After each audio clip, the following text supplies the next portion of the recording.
How's it going, John? Hey, Eric. It is going well tonight. Good. How are you? I'm all right. I had How's the kitchen? yes, continuing to move into the kitchen and now starting to actually use the kitchen. It's exciting days. Yes, we made spaghetti and we baked Brussels sprouts and broccoli Yum. and used the new oven has this infrared broiler, Okay. which apparently gets super hot. Okay. Even though it's a gas oven, but it uses infrared for the broiler. And it's across the entire top of the oven. So it's not like just hot spots that broil things inconsistently. So we did that to make some garlic toast, and it was very tasty. Oh, yeah? Oh? So far, big fans of the New kitchen? of the new kitchen. It's coming together. We're starting to use it, and we're so bold as to even invite family over to our place for Thanksgiving. Ooh. So, all right. All right. And you got to use the pot filler? yes, we made spaghetti, and yes, got to use the pot filler, which I'm telling you. it that has is so awesome. two. It has two on. You have to turn on at the wall and then turn on at the spout for the one that we have, which is You'll wind up leaving one of them all the way on all the time. I thought I would do that. I can't because if I turn the one at the wall all the way on, the one on the nozzle drips ever so slightly, even when it's off. So I have to have them both off. So that seems like That is a flaw. a flaw, not a design, but I haven't fixed that yet. I'm wondering if it's just a leaky gasket or something. I will ask the builder. You need to talk I was going to say you need to talk to the plumber because that should not be happening. I'm pretty sure that ours has the same thing, that there's a off on the wall, which has been turned maybe a couple times when the kitchen was completed, but has since remained in the open position for years and years. So I don't know that you guys have do much in the way of, well, you've done pickles, you preserving and filling. I would like to do more of that stuff. I can't blame it on the old kitchen. The old kitchen was functional, but it was not as easy to do certain things. So I am excited about the ease at which the new configuration of the kitchen and the new appliances in the kitchen will make some of that kind of stuff. Sometimes it's not about the tools, it's about the motivation, though. Yes. But sometimes new tools do provide some amount of motivation and some amount of inertia. Let me tell you, the trick we found to this new oven is all the flames were super hot, and my wife found that where the secret nozzle is, you can adjust the gas higher or lower so that your low and your high, between your low and the high are different. Because it was we were burning food when we were first playing with it. When we were first cooking with it, we would burn things because low was still pretty hot. So we have now found how to adjust the stove, the gas on the stove. We're becoming familiar with each other, us and the stove. Did you have a gas stove before? Yeah, it was a gas stove before, but it was like just kind of a... Cooking with gas is just so much better than Yes. Well, and this new stove boils water so much faster than our other stove. Are you not able to see it? Sorry. That's by funny. the time I turn around, it's already boiling. So That's right. No. You didn't look at my something fun, did you? It's about water. I have not, no. It's about water. Okay. No. All right. But in a note of foreshadowing, I will tell you, so my office is down in the basement, so 2 floors down from the bedroom. I get up pretty early. I go down to the office. Usually all the lights are off. I get down to the office, get to my desk. I ask the dingus, the cylinder, to turn on the lights. Yesterday morning, when I go to do this, I see scurrying across my desk.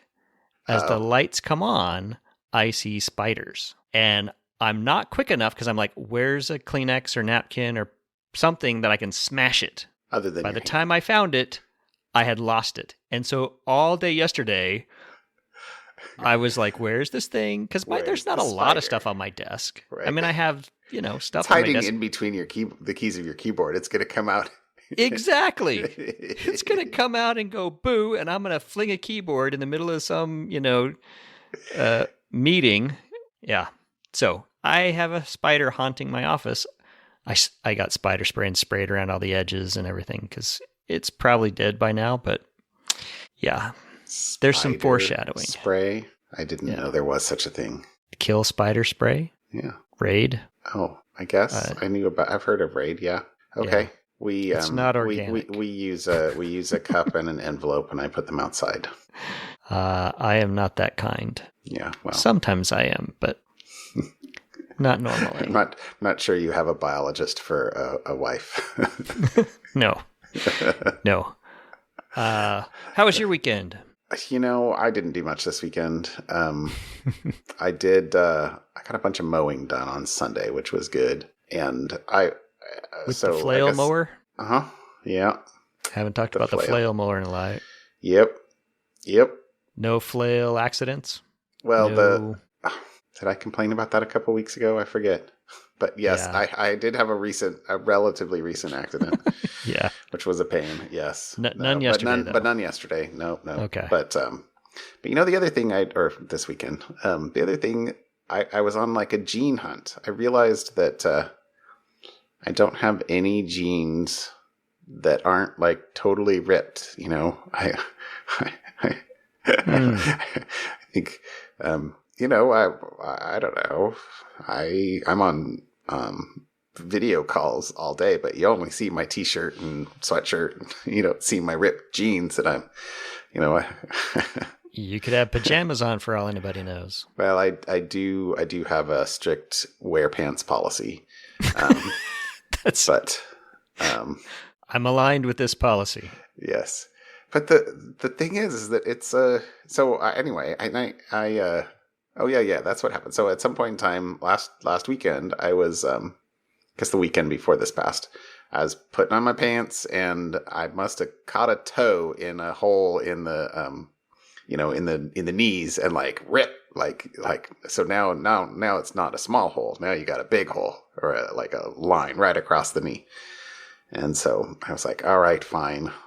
These jeans will have to go into the, paint jeans pile. Is your paint jeans pile larger than your good jeans pile? And yes, actually, that's the thing. I'm like, okay, so now where's my jeans? And I'm like, oh, now all of my wear jeans are bad. So, but you can't like this is the problem with physical stores. So you go into a physical store and you're like, all right, cool. Do you sell Levi's? Yes, they do. Do you have my size? No, you do not. Because it's a popular size, I'm guessing, maybe, or just maybe unpopular because I don't know, whatever. It's one or the other, dude. It is one or the other. You're right. It's Boolean.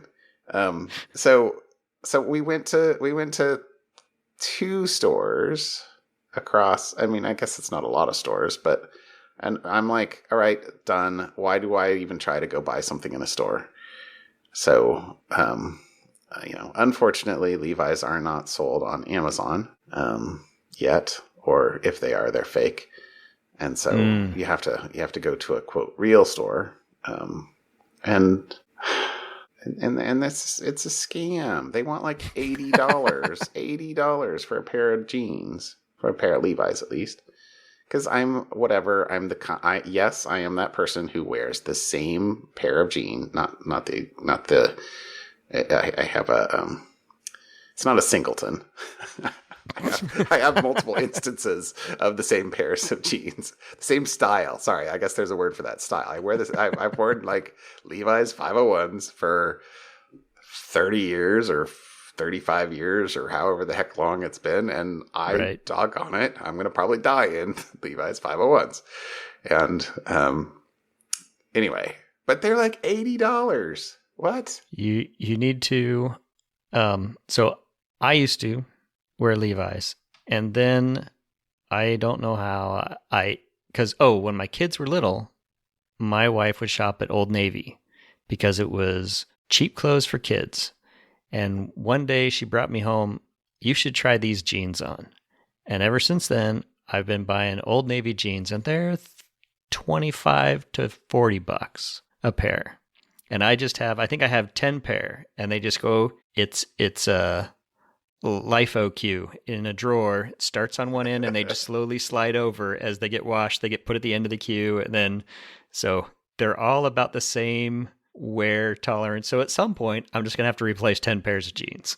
Okay. I'm not that picky about jeans. Okay. So the thing is, and this is like the most boring podcast material ever. So, but unlike normal. So yeah, okay, whatever. I'm really hard on jeans. So anyway, boring weekend, but also the first weekend of strings practice for my kids. So in the Metropolitan Youth Symphony. So very exciting, and they had their first practice, got to know the group, and even in like the first half hour, they were, well, I won't say making music, but it was pretty good. It's nice that they're in a group that is going to challenge them, and so closer to music than noise. Oh yeah, I mean, like, yeah, totally. They're when the conductor was like, that music sounded a little bit too cheery. Let's check our scale. And they're like, oh yeah, no, it's supposed to be an E flat major, not E. And they're like, okay, yep, okay, there we go. Now it sounds as foreboding as it should. Got it. They're not like, hey, can you play a scale? Anyway, it's looking forward to this year. So we'll see about that. Anyway, yeah, that'll be fun. All right. I threw one thing into follow-up. Did you read this, or did you see? I did. Yep. You know more about it than I do. I just read the article. I don't know. That's what I read. I just read the article as well. I didn't get a chance to watch it. The whole Twitter whistleblower. I didn't watch it either. Yeah. It was not complimentary of Twitter. I don't know how else to put it. Yeah. The thing that, as a developer, and a developer both in and outside of the security industry, obviously, but I mean, it's even worse inside the security from a consequences for technical debt. I mean, I think that you, in any software development project, there's this tension between, doing it, quote, right, or quote, I mean, not that there's ever a single right in software generally, but and what's necessary to actually accomplish the task and keep the company in business and making money, and is your next erg of energy better spent fixing that technical debt or going and doing something else over here? And I think the best companies, the best teams, the best organizations, I guess, are able to kind of walk a tightrope between making sure that you're doing things, doing the important stuff well, and right, and that's it is a never ending. What's the Sisyphus, or the guy crawling uphill? Right. It's always a struggle for, finding the... Sisyphus was the guy that was... under the sword. He got his eternal punishment of forever rolling a boulder up a hill. Oh, it is so you were right. It is the right one. Okay. Yeah. Oh, no, it's the sword of Damocles. That's right. That's the sword I was thinking. Hanging by a thread. Yeah. Or hair. Anyway, so Mudge testifying in front of Congress and said that... some things came out, at least that I hadn't, or were implied before in the complaint, at least, that no longer implied. Yeah, that the government had told Twitter that they had a Chinese spy working for them. Mm-hmm. In fact, there was stuff in here that. China, India, and then Saudi Arabia all had foreign agents. Got foreign agents, yeah. And combine that with the fact that Twitter engineers generally had access to, people's personal information, private tweets, both. Yeah, exactly. DMs, et cetera, et cetera, et cetera. So yeah, trust is easy to lose and hard to gain. Yep. I'll be interesting to see if there are consequences on this. I honestly, I don't know what to expect. I would like to think there might be some, but I've also been around long enough that sometimes it seems like things that I think are really important would just blow over, and nothing major ever happens. So I don't know. We'll see. Well, that kind of, sort of, I guess, dovetails into the topic I picked for this week. iOS 16 is coming out. Okay, yeah. And it's got a new feature called lockdown mode. And the company describes it as a extreme and super secure protection mode. And this is not something the average person is going to want to use. Under the hoods for your iPhone or your Apple laptops, it will disable a bunch of internal services that are commonly used by threat actors to gain access to your devices. For example, messages. If lockdown mode is enabled, messages will be in a state where it could only support text and image-based communications. No URL previews, no complex audio or video format. So it's pretty much text and cat GIFs, I think is probably the only thing it'll support. Maybe. Web browsing. A lot of the 0 days currently against Apple that you find come in Safari components. Totally. And so with lockdown mode is enabled, a lot of the web APIs that come along with Safari and the browser are locked down, like WebGL, Web Audio, math of the picture-in-picture, web fonts, a bunch of other stuff. The fancy cool stuff all gets disabled. So you're down to text and cat GIFs. It'll be interesting. On Safari. And then, of course, wired connections. Once lockdown mode is enabled, all wired connections and ports are disabled once the device is locked. So I don't know if that includes charging. I can't imagine that also includes charging, but the USB will no longer, you can't stick in a USB stick and load anything up. Really? Yeah, you can't connect your phone to your laptop and transfer anything. It locks that down. And then there's the whole there's some MDM features, configuration profiles, lockdown mode. All the MDM services will be disabled. So anyone kind of going through an MDM server to get the data won't be able to. And then social engineering attacks, all Apple services. It's going to block people from starting calls or conversations through any of the Apple services if the person has not been contacted before. So interesting. Kind of ties it to your current list. So your list of contacts. Okay.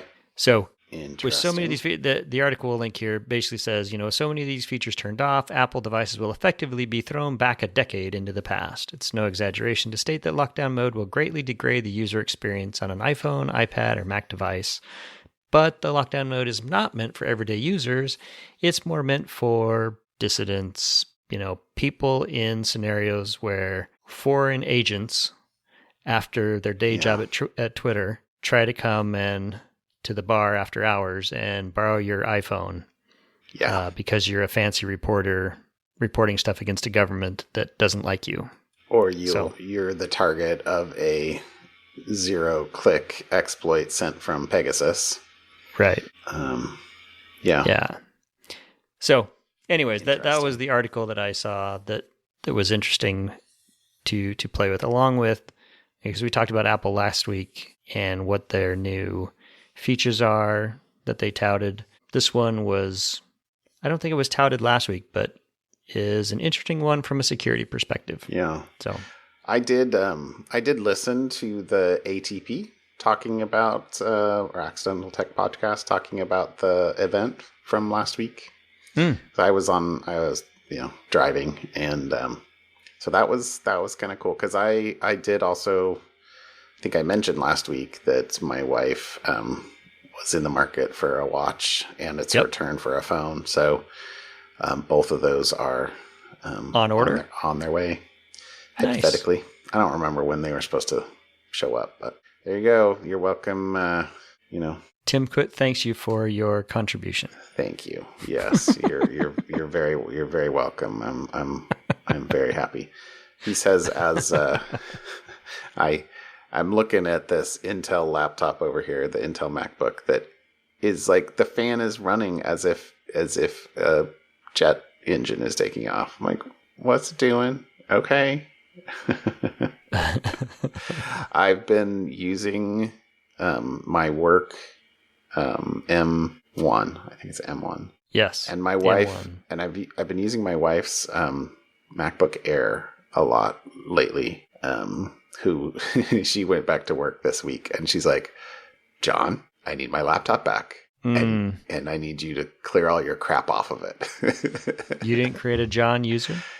I did not. I'm the worst. I'm the worst. Because yes, I'm totally aware of all this.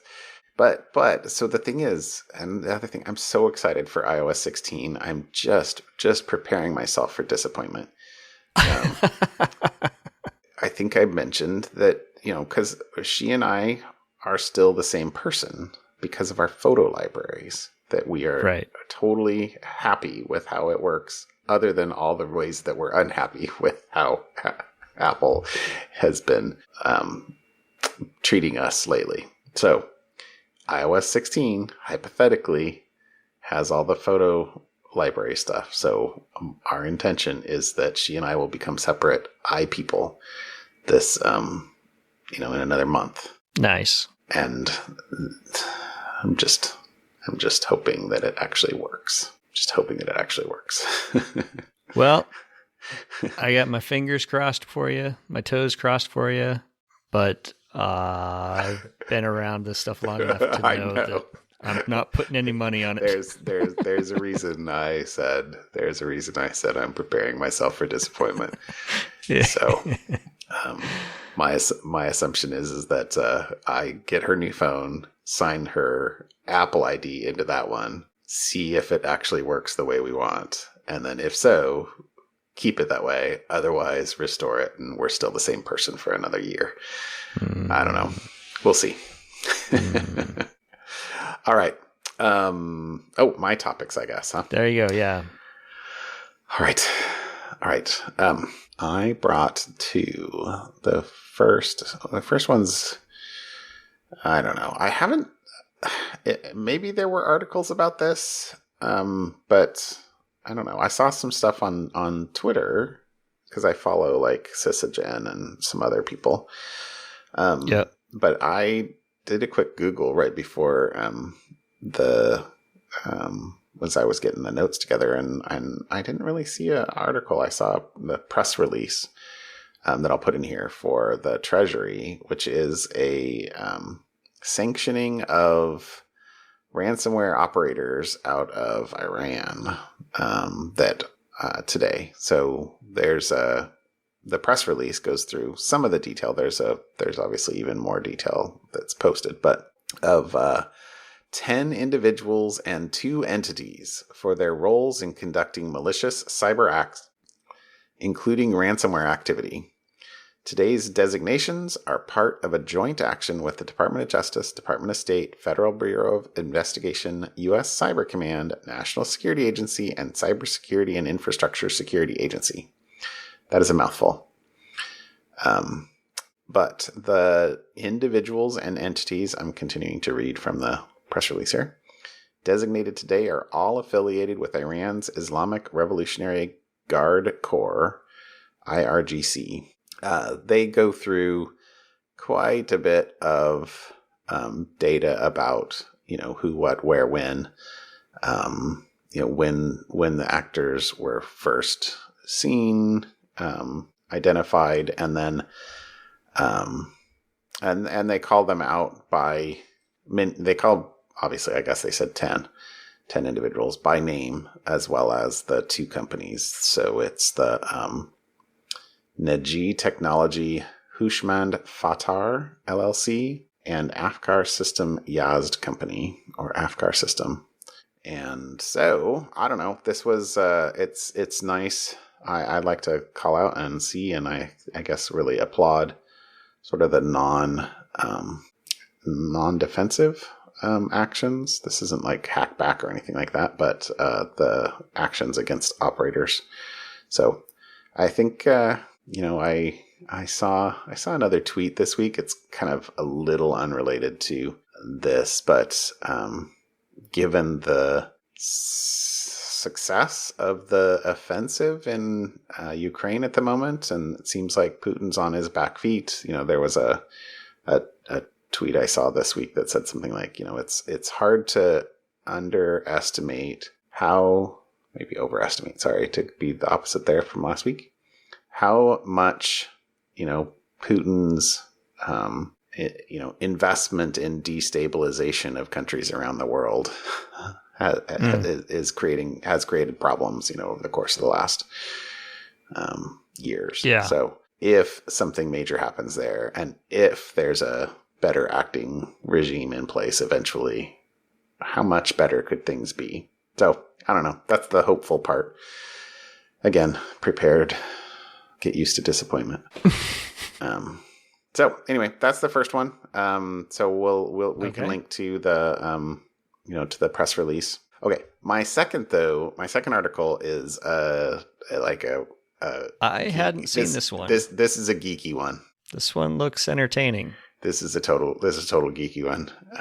So this is a cache poisoning attack. So this is a bug bounty. And somebody who got the bug bounty explaining what they did to discover and find the bug. And I love reading this kind of stuff because it's clever. It's sort of you see the you see the holes in the matrix. You see what's where are the seams, and and at the end of the day, I love like jumping to the end and then going back, I guess. But this is a difference in behavior between the actual server and a caching layer.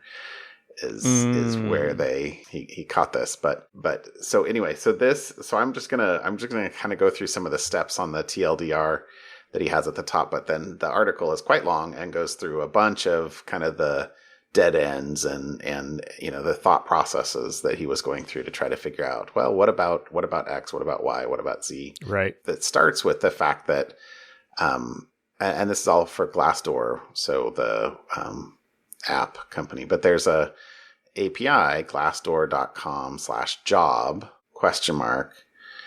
XSS cross-site scripting.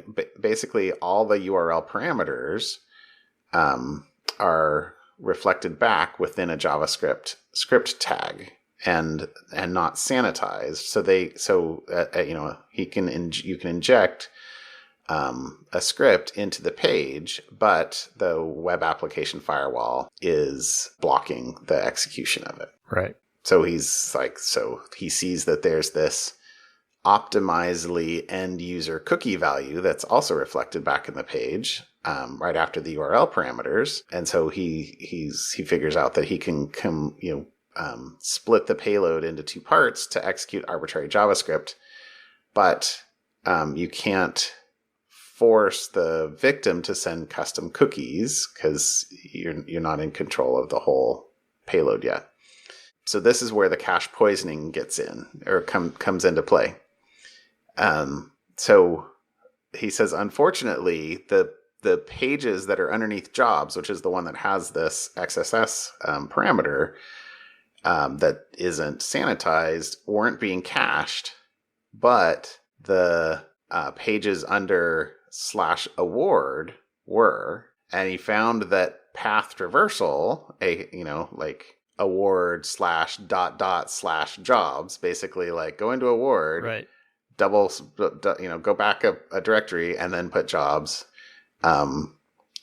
were treated differently between the caching front end server, but not normalized on the back end web application. And he says even here that's a disagreement of this RFC that they say. So basically he can force a page that he wants into the cache, by having a path traversal, so it will get cached, and then serve the page he wants out of the cache with his under his control. At the end of the day, that's kind of what it is. So So let me actually read. So it means for the path with award job / ... award, it would be seen as Glassdoor / award by the caching server and cached, but the contents of the job URL would be returned by the web server because the path traversal wasn't normalized. Let's see. So the last kind of step there is, so he sends a request with the payload to job / ... award / blah / question mark cross or XSS with the script and the rest of the payload. The web server interprets it as a page underneath /job, because that's what was the first thing. Right. And returns the contents with the injected Glassdoor. But the caching server interprets it as Glassdoor / award, because the path is normalized out. Right. And then caches the response. And then you can visit the award page and you have your cross-site scripting. So anyway, that's kind of the tricky. The tricky bit is it's inches and millimeters, like, Yeah. Anytime there's two systems and the behavior is different between the two systems, there's a crack to slide into. Anyway, the rest of this article is also totally worth reading, but it's really, really long and detailed. And it's awesome. But I thought this was a great article. So I appreciate you slipped in a Hubble joke there at the end. Well done. Well done. No, I do what I can. I do what I can. All right. On to my fun foreshadowing. Okay. Yes. Oh, okay. So spiders. I talked about the spiders on my desk. Uh-huh. Spiders have no wings, but they fly. Right? Yes. They take to the air. Anybody who has read Charlotte's Web. Yeah. Right? They'll climb to an exposed point, raise their little backsides to the sky, spit out some silk, and float away. And the behavior is called ballooning. So the article is in The Atlantic. It's a science article in The Atlantic. And up until recently, people didn't really know how it worked for spiders, right? They just thought it was the air currents they were light enough that it would just take them away. Apparently no, because whatever it is, spiders have been found 2.5 miles up in the air, like a long ways up. You cannot escape the spiders. 1,000 miles out to sea. So they can fly for a long way. And apparently they don't need food or water. But two researchers, Erica Morley and Daniel Robert, have an explanation with their work from the University of Bristol that shows that spiders can sense the Earth's electric field. And that's what they use to launch themselves up into the air. You know how you take a balloon and you rub it on your head and then your hair will stand on end? It's all about OMD. That's effectively what spiders are doing. There's 40,000 thunderstorms going on around the world at any point in time, right? The Earth is collectively, the Earth's atmosphere is a giant electrical circuit. And the upper atmosphere has positive charge. The planet's surface has a negative one. Spiders go, woo, it looks like a good day to fly. And they use this ballooning that spiders do. These researchers have devised a way to prove that they are using ballooning within the planetary electric field. That is so cool. When that silk leaves their bodies, it picks up that negative charge, and that repels the negative charges on the surface where the spider sits, and effectively then lifting it up in the air. It's not the breeze, because apparently they found spiders can float when there's like not even a breeze. There's no breeze at all. Yeah, and it's because they're using the electric. Anyways, it's a pretty long one. Flight by electrostatic repulsion apparently was first proposed in the early 1800s, around the time of Darwin was floating around the world. That is so cool. But it wasn't until 2013 that another researcher, a physicist, Peter Gorham, showed that it was mathematically plausible. And now Morley and Robert have tested it with actual spiders, and they show that spiders can actually detect electric fields. Anyways. That is so awesome. I did not know this, and I feel enlightened. Cool. There you go. I feel smarter today. Thank you very much. So that was my something fun. I have to share that with my family. The biologist in the family? That. Yeah. my wife will appreciate it as well. But yes. Don't tell her I killed spiders. I don't want her to not like me. Okay, I won't. It'll be our secret. Right. Okay. All right. What do you got, John? Well, I didn't think that this would have any tie to anything you did, but I have tarantula in my the name of my link. So two small things from me tonight. So the first is that there was a new couple photos released by James Webb, including the tarantula nebula, right? Which is just absolutely gorgeous. I'm going to set that as my new team's background. Yeah. But so this is only 161,000 light years away in the Large Magellanic Cloud galaxy. The Tarantula Nebula is the largest and brightest star-forming region in the local group. It's the home to the hottest, most massive stars known. So they focused 3 of the high-resolution infrared instruments on the tarantula, and it says the nebula's cavity, centered in the NIRCam image, has been hollowed out by blistering radiation from a cluster of massive young stars which sparkle pale blue in the image. And they totally do. You can totally see them. And then the other cool bit about here is they're catching great views of the nursery clouds, where the points of light are stars that are still gaining mass and haven't yet achieved enough mass to kind of drive away the portions of the nebula. So anyway, that's a cool image. It's awesome. That is a super cool image. Set it as the background of this chapter. But so the second little thing is a article on, let's see, how do I the phases of water. You know what the phases of water are? Solid, liquid, gas, presumably plasma at some point. So it says scientists at the University of Cambridge have discovered that water in a one molecule layer acts like neither a solid or a liquid, and that it becomes highly conductive at high pressures.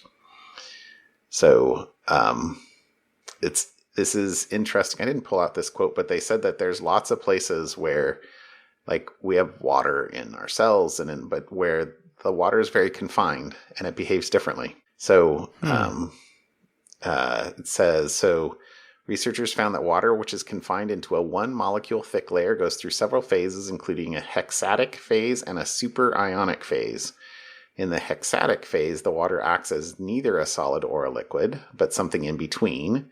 And in the superionic phase, which occurs at higher pressures, the water becomes highly conductive, propelling protons quickly through ice in a way resembling the flow of electrons in a conductor.